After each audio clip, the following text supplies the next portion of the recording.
going, everyone? AFC Finners, another pre-season game, and we've come back to Worcestershire for a ground we've wanted to do some time. Bromsgrove Sporting, we've seen them playing a couple of games before against Leamington and against Redditch, but not come here yet. So they're playing Birmingham U23s. So you never know, might see a few future stars. But lovely sunny summer afternoon, and this looks like a really nice ground, nice and old-fashioned. Let's have a wander around and get something to eat.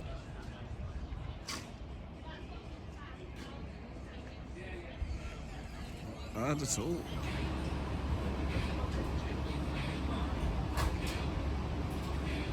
There we go. We've got a nice veggie burger and some cheesy chips. Let's give it a try. Start with the burger. Their neighbours Redditch did a nice crispy one. Let's see how this one compares. It's not bad. A little bit of spice, but not too much. The crunchy texture. A lot of veg in there. That's not bad. I don't normally like ones that have loads of veg in, but I'll take that. It's a little bit like a slightly spicy falafel. Let's try chips. They look good, nice and golden. Good stuff. And they're getting very good food ratings, I think. What we got here then? Food. Big cheesy burger. Any good? Yeah, it's a bit expensive for what it is. How much do you pay? £6.50, and like, Wow. I know it's a double cheeseburger, but it's nothing special. Do you like the cheese ratios there, though? Yeah. Enjoy it. Right, on the road the other day, me and Tom were debating on the best chocolate biscuit, but I think the debate to be settled, maybe in the comments, the best chocolate bar. Is that? Ooh. It's not going to be controversial. I think Dairy Milk is alright, but it's just too generic to be the best to me. I think Galaxy or Milka. Ooh, he doesn't like that. You're wrong. You don't like Milka? I didn't say I didn't like it. There we go. I'm converting him. You tempted me into getting a chocolate bar, so I got some nuts. You like Snickers? Really? Oh, I thought you would. You prefer the Snickers shots, don't you? So we're a few minutes from kick-off. Teams are coming out before the game starts. Let's find out a bit about today's hosts. Bromsgrove. Oh, fuck's sake. So it's a few minutes before kick-off. Teams are just coming out now. Before it starts, let's find out a bit about today's hosts. Bromsgrove Sporting.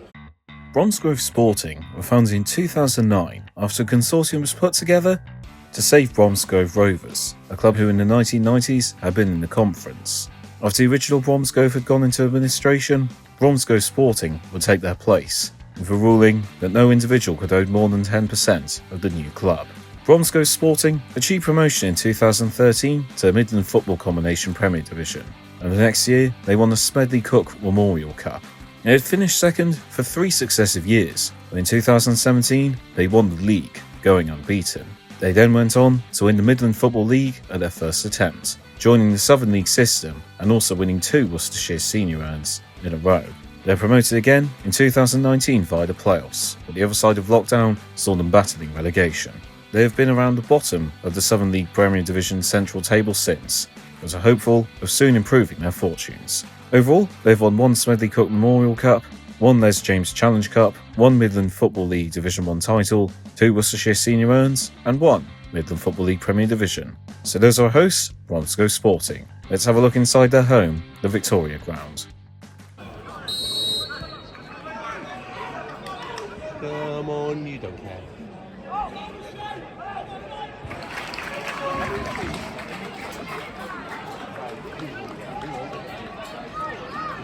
And a couple of minutes in, and this is the home side who take the lead. Corner's been swung in, neat header, top corner. 1-0 already. It is not a 0-0. Okay. Well, since they're not bloody talking, I'll just... No, it's Goal not. for Bromsgrove Sporting in the 4th minute. Even he doesn't know he scored. 1-0.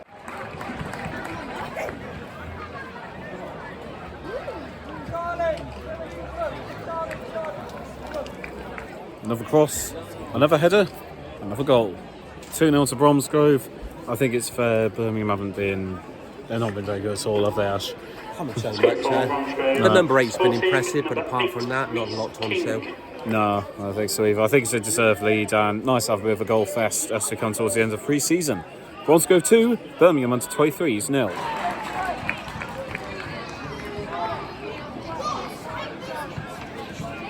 The Black Country has been well and truly painted red. Corner came in, a Birmingham keeper flapped at it, and Bromsgrove strikers pounced. 3-0, not even half time.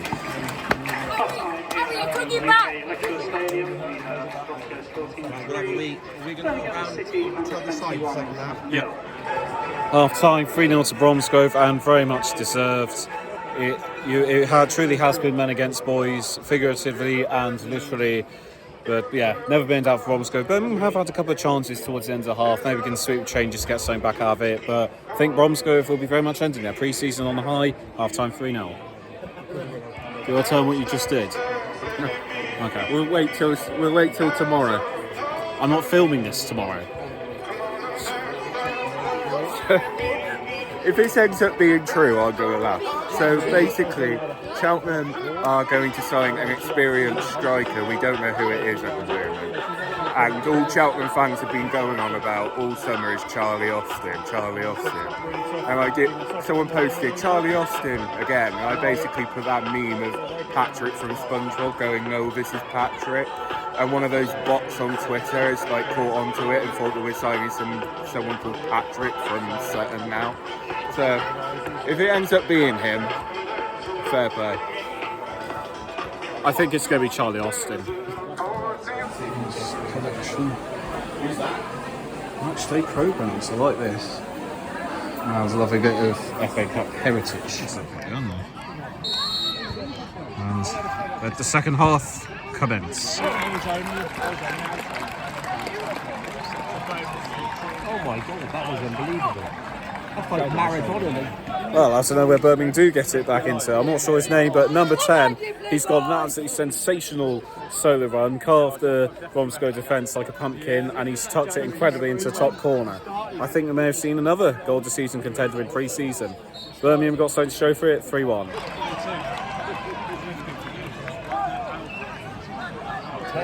The Brummy Maradona is at it again. Number 10, he's burst down the left-hand side, played it across goal, and has been tapped in. 3-2, game on. Thank you to my scout, Gloucester Groundhog, who has confirmed the number 10's name is Ramel Donovan. Remember the name.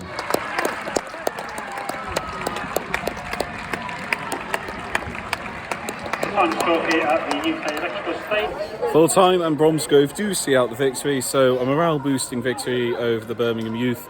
I'm sure they'll be very happy tonight. It's been a fun evening and a really nice stadium. I wasn't sure what it's supposed to be like, but I'm very impressed. I think it's a very good stadium for this level. I'll explain more in the ratings, but that concludes pre-season. Our next game we're planning to do is Highworth for the FA Cup second round in about a week and a half's time. So, good start to the season. Thank you to Mardo and Ashley for joining me and bringing me here.